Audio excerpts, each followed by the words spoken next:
खत्म। नरहे नेपाल नरहे नेपाली, नेपाल रहे नरहे खोइ के भन्छ नि हाम्रो एकैछिन बक्सी कस्तो आशा आयो भने दिमागमा धेरै स्ट्रेस भइसक्यो क्या एकदमै। कसले पोलिटिक्स खेल्छ कसले के खेल्छ होइन। आफूले देश मात्र बनाउन इच्छा छ, आफूले अरू कुरा केही इच्छै छैन। ओहो बा ल बधाई छ है जितेकोमा। नमस्कार महावीर बा। ल बधाई छ है जितेकोमा, बधाई छ। 4 दिन बसेको माछा 4 वर्ष बसेर लाग्नु निस्किन पाइँदैन होइन। निर्वाचन त्यो स्कुलबाट बाहिर निस्किन पाइँदैन। राति पनि सबै वाल हेर्नु पर्यो, बा बम फ्याल्दिन्छन् कि बा हान्छन् कि। अब के हुन्छ त्यसको अनुहारमा भन्ने सोचेर बोल्नुपर्छ बुझ्नु भयो नि। बोल्दा पनि त्यस्तो पनि ठाउँ रहेछ नेपाल। सुनसरी जिल्लामा के नेपालको कुरो गर्नु। हामीले दिने अहिलेको पनि त्यहाँ जो हो। त्यहाँ त घन्टीले जित्यो भने हामीले नदेखिकन कसरी जित्यो त अन्त छोराहरूलाई पनि भन्न पाइयो गर हो कि होइन। अब उसले गो गर्नेले जित्यो भने लिहाली जाँडाको झन्डा छोपेर हिँडिन्छ गाडी। बस्दैन नै बस्दैन। हामी यस्तो मात्र गरिरहेको थियो, त्यस्तो यस्तो भइसकेछ। अनि पावा पचार यस्तो पचास भयो। भोट केमा हाल्यो? प्रकाशमा।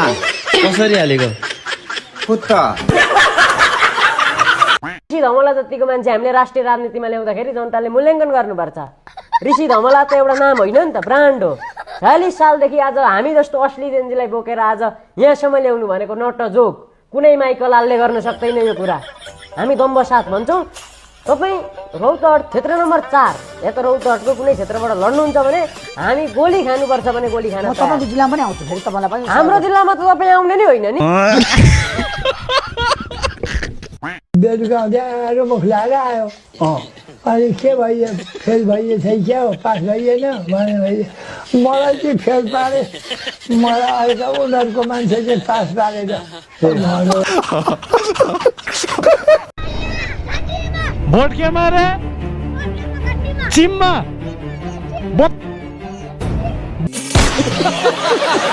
सागर बसन्ते किस्ने तेरो दाइ मन्त्री भएको छ। नडराओ केटा, नडराओ, तेरो दाइ मन्त्री भएको छ। एमाले कि काङ्ग्रेस? एमाले कि काङ्ग्रेस? घन्टी हान्दिनी। घन्टी हान्दिनी? घन्टी को घन्टी? बालले को घन्टी? तेरो गाउँ बालले। के रे? तेरो गाउँ को घन्टी? तेरो गाउँ। खत्म। अहिलेसम्म त म काम गर्ने ठाउँमा थिएँ क्या। मेयर भनेको काम गर्ने ठाउँ हो। अब प्रतिपक्ष भनेको त बोल्ने ठाउँ हो। अब विचार गर्नु न कति बोल्छ होला अर्को साम्पाङ। थाहा हुँदैन क्या बहिनीहरू, यस्तो झन्झटिलो कुरा नसोध्नु न। अलि केटाकेटीले कस्तो प्रश्न सोध्ने हो, केटाकेटीले कस्तो प्रश्न सोध्ने हो।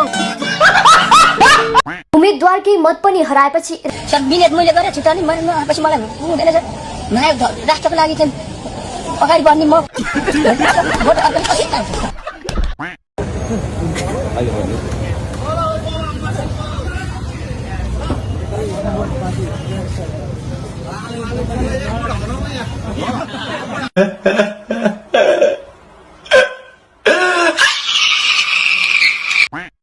चुनाव त जितिसक्नु भएको थियो, फेरि किताब बेच्नेमै आइपुग्नु किन हो?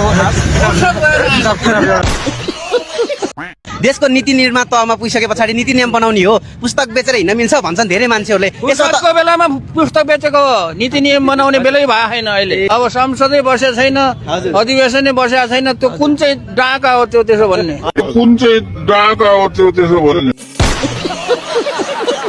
यी भेडा रानीका छोरा, यी गोरु रानीका छोरा, बाजुराका एमाले काङ्ग्रेस गु खाएका। यिनलाई पातो पनि गु हाल्नु पर्यो। यिनले जिते नि, यिनले हार्यो।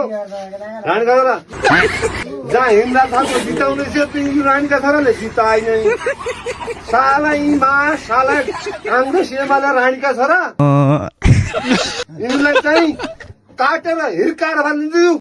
एमालेको श्राद्ध केपी ओली शर्माकै नेतृत्वमा हुन्छ। एमालेको श्राद्ध केपी शर्मा ओलीकै नेतृत्व हुन्छ मान्नुहोस् न बात त सही है तर केपी शर्मा ओली भनिरहनु भएको छ अब फेरि पनि म प्रधानमन्त्री बन्छु बहुमत आउँछ कहाँको? चुनावमा रे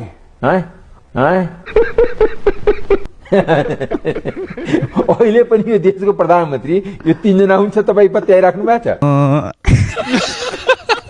मलाई चुनावमा जानुभन्दा अगाडि पनि बालन शाहले बोलाएर 2 पटक भेटेर भन्नुभएको थियो तपाईँ आउनुहोस् कहाँबाट कुन क्षेत्रमा चुनाव लड्नुहुन्छ म तपाईँलाई सहयोग गर्छु टिकट दिन्छु भन्नुभएको थियो स्पष्ट कुरा म भन्न चाहन्छु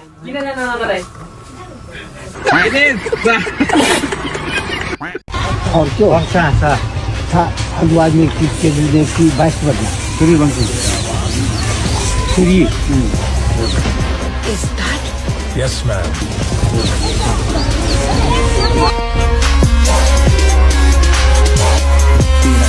मान्छे एकचोटि असफल भयो भन्दैमा के त मान्छे फेरि नउठ्ने फेरि ट्राई नगर्ने कस्तो कुरा गर्नुभएको तपाईँले एकचोटि असफल भयो भन्दैमा ल म चाहिँ असफल भएँ भनेर त्यो मान्छे निराश गरेर बस्ने एउटा गीत गाउनुहोस्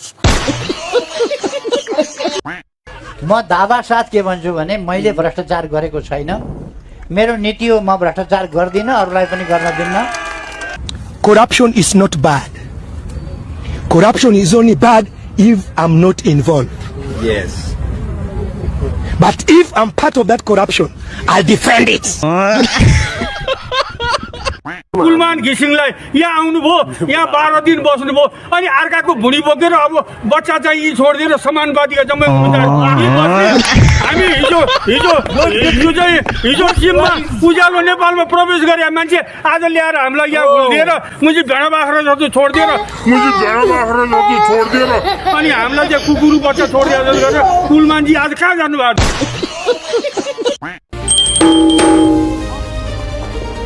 केपी बुढा पिन खाने उमेरमा अझै पचाइने भाते खत्तम फेरि पनि चुनाव त केपी ओलीले नै जित्छ रे त जितेको दिएर पछाडिबाट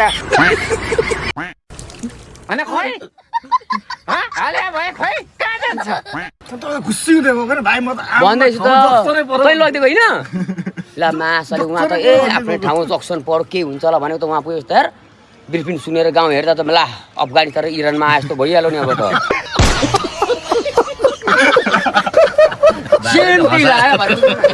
पुरा अल्लाहका मन्दिर मात्रै छन् मेन गेटमा राख्थे फेरि म जस्तो मान्छेले मेन गेटमा राखिदिएको भने सकेन अब चेक गर्छु चिलिम भेट्छु बुढाहरूको चिलिम पनि भेट्छु मासले चक्कु सक्कु सबै छ कतै निकाल्नु त पुरा आँखा पुलेर चाहिँ माछा मोबाइल बाहिर राखेको के चेक गर्छस् भन्छ फेरि त्यही बुढो फेरि साइकलले बिस्तारै हिँड्दै त माते गरेर चिया खान गएको ठ्यास्सा हान्दियो होइन मलाई नै हानो 2 जना गएको सरी भन्छ होला त भनेको त माछा उल्टै अब त्यहाँ त पुरा आँखा पुलेर हेर्छ माछा ल यसो फर्केर सबै मुस्लिम मात्रै फेरि बाटोमा बसेका अनि सरी है मैले नि गल्ती गरेँ म हिँड्ने मिस्टेक भयो भनेर हिँडेँ अब यस पार्टीलाई खरानी बनाएर छोडिदिन्छु यसलाई माटोमा मिलाएर छोडिदिन्छु यसलाई धुलो पिठो बनाएर छोडिदिन्छु टर्च बालेर खोज्दा पनि नभेटिने खत्तम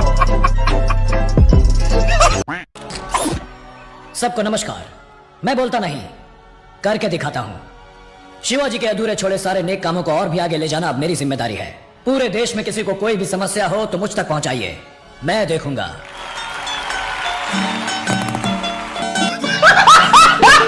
अब टर्च बालेर खोज्दा पनि एमाले भेटिने छैन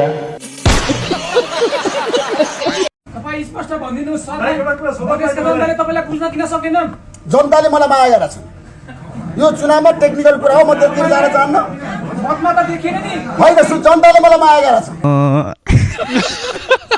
बुढाको शराब लागेर एमाले पत्ता साफै भयो बुढा रामेछापतिर रमाइलो गरी हिँडिरहेछन् मन्थलीमा म बुद्ध भगवान पशुपतिनाथसँग सम्झेर यो किताबले ढोगेर 84 को चुनावमा यो दुईटी उप प्रधानमन्त्री कुनै पनि दुईटी उप प्रधानमन्त्री यो हाउसमा नआओस् भन्ने कुरा म बुद्ध भगवान र पशुपतिनाथसँग प्रार्थना गर्दै बिदा हुन्छु धन्यवाद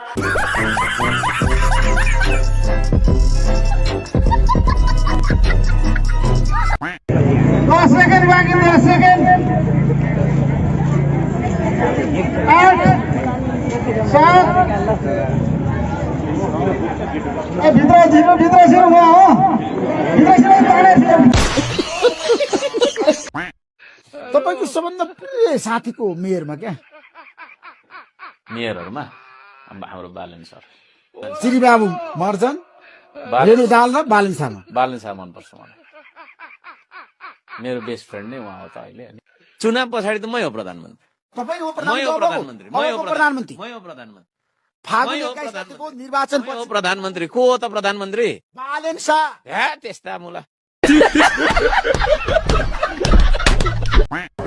बहुमत गर्नलाई कति सिट चाहिन्छ बहुमतको सरकार आउनलाई त्यो त त्यही त 138 भन्ने 38 होइन नि 28 होइन कुरा नगर्न न समानुपातिकबाट कतिवटा आउँछ सिट भन्दा लु कतिवटा त्यो त अब कतिवटा त्यहाँनिर कतिवटा 138 वटा यसपालि नेताहरूले होइन जनताहरूले गठबन्धन गरेका रहेछन् सबका सब पुरानालाई हराइदिने पछाडिदिने लखेटिदिने गठबन्धन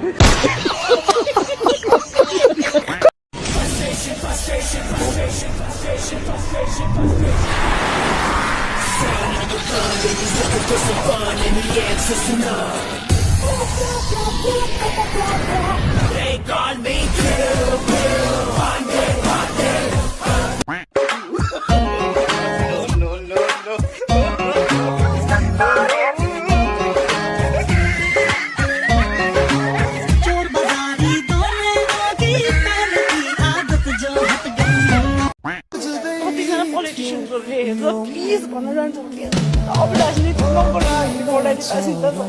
म मेरो पछिको जति पनि मोलालीको सिचुएसनहरू आउँछ चेन्ज गर्नलाई समझ गाह्रो हुन्छ आउँछ तब पनि मोलालीको सिचुएसनहरू आउँछ चेन्ज गर्नलाई समझ गाह्रो हुन्छ असै आयो असै यो त असै होइन यो त दसैँ हो दसैँ चाहिँ बिहानदेखि अहिलेसम्म 3 चोटि ढलिसकेको छु एकदम खटाइरहेको छु त पनि किना जला पर्छ त्यसलाई मात्रै विचार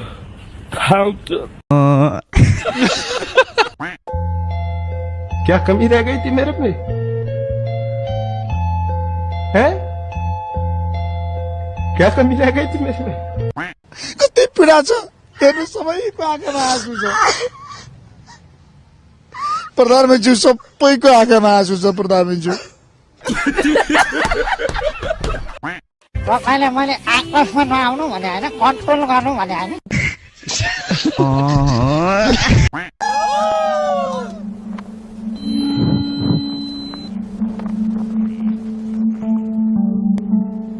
मेरो समर्थन छ